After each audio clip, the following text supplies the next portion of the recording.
wasn't so long ago in the history of man's voyage toward a better world that ships were carrying eager passengers toward the shores of a new nation that was just in the building.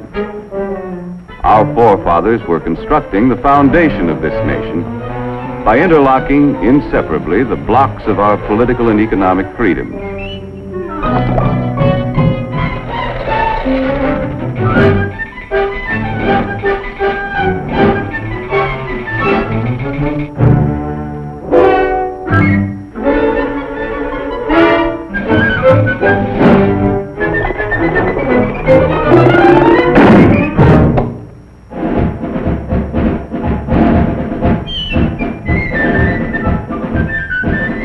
The way of life our forefathers established on this foundation of freedoms drew people from the far corners of the earth, and all those who set foot on these shores had the opportunity to build a better life for themselves.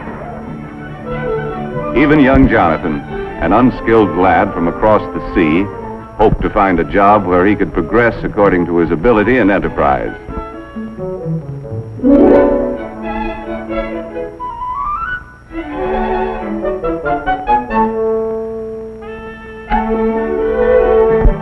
As the years passed, Jonathan's earnings increased, but he still felt that for a man of his skill, it was about time for another raise. Mr. Blessgravy, am I not the best crown rounder and brim trimmer in ye business? Then verily, methinks I am worth more moolah. That you are, Jonathan. I'm sorry, lad. No raise, Mr. Blessgravy? I quit. Sales and profits down. Phooey, I could run ye business better myself. Hey, why not? My own business. All you need's a little capital, a little push, and an idea. Yeah, an idea. Let's see. So I said to him, I wouldn't wear that hat to a dog fight. Why, there isn't a decent hat in the entire village. And such prices. Imagine paying that much for a poke bonnet. Why, it was an awful thing. Why not? Women's hats! My own business!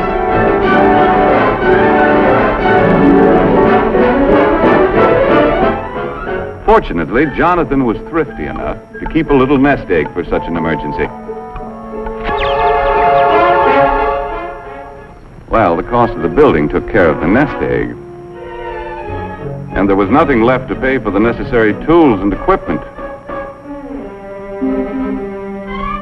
But happily, Jonathan had a good reputation, and as his idea promised a profit, his friends and neighbors were willing to invest some of their savings in his new business.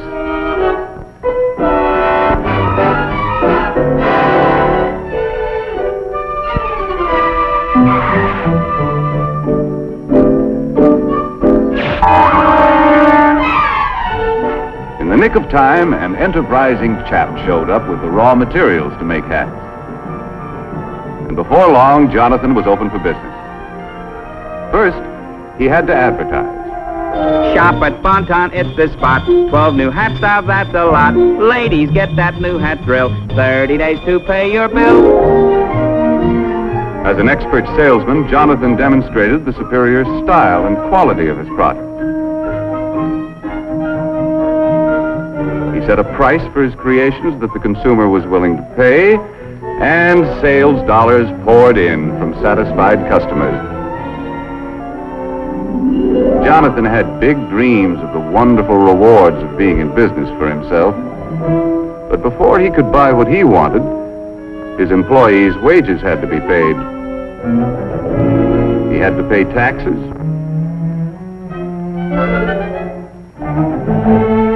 And his friends who helped finance the business had to be paid a return on their investment. When all of his bills were paid, Jonathan had to exchange his big dream for a little dream. Mesdames, mademoiselles, it is the privilege of Alphonse, hat stylist to all the grand heads of Europe, to bring you hats with style so chic, a quality magnifique, and a price, ooh la la, so low. Come one, come all to the grand opening. To meet competition, Jonathan had to plow part of his profits back into the business to develop a better hat. If customers approved the quality, style, and price of Jonathan's new designs, he still could make his dreams come true.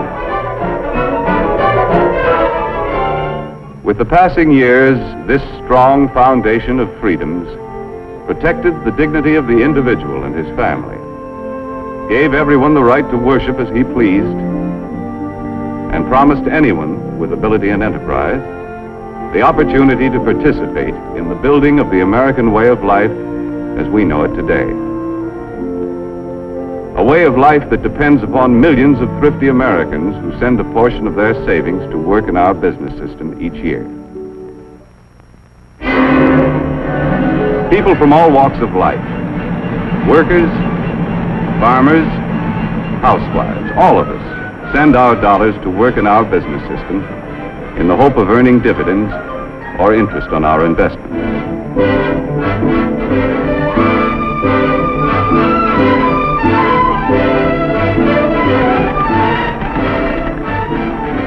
Anyone who has an insurance policy, a bank deposit, or a share of stock is helping to finance our business system. A constant stream of savings dollars must flow into big and small business each year. These dollars help to buy the land, the buildings, the tools and equipment, and create new job opportunities for our expanding population. The goods we produce are distributed to main streets all over the country. While the Main Street of today doesn't look much like the Main Street of Jonathan's time, the principles of our business system remain the same. For businessmen still compete with one another for the consumer's supply of spendable dollars. And Mrs. Consumer is still mighty critical of everything she buys. Uh-oh, competition.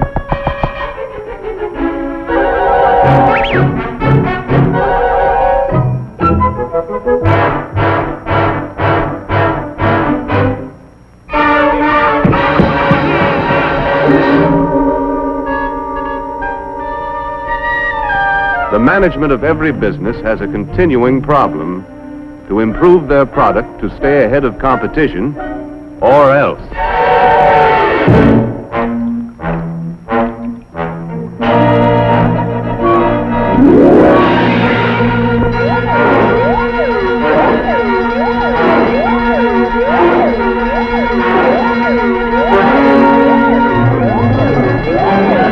Okay, men, this is it. Quick Chill's got the ball. We've got to get it back. Give them that new product play. More style, better quality, new features, and at the right price. Hit the line, men. Let's go.